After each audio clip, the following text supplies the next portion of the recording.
Now, I think an important part to talk about, and you can look at your social media, is you did make at least one very good friend out of Spartacus in Manu Bennett, he's awesome in everything he's in. But how did that kind of build, right? Because like you said, a lot of it is, hey, you do this research, you send it in, but how did you interact with the actors to the point that you could be friends with them? Well, I've been very lucky to remain friends with a good handful of them, actually.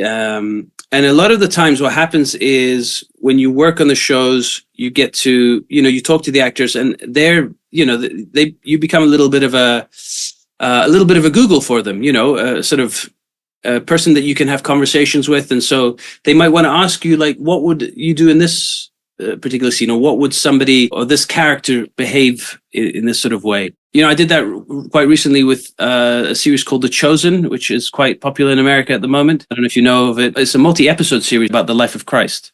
And so we filmed a couple of documentaries where the chap who played Jesus, or some of the actors who played the apostles, actually came to Rome, and I took them to the sites.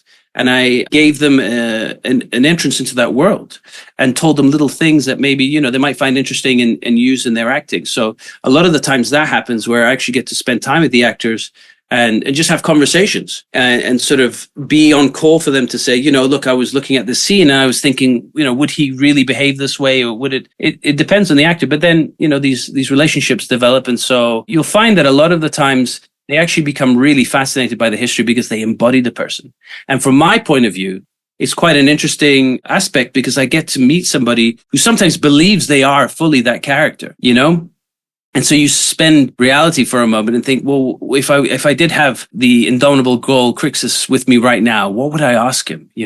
How are you feeling? What are you thinking? And so I it's quite reciprocal as a friendship.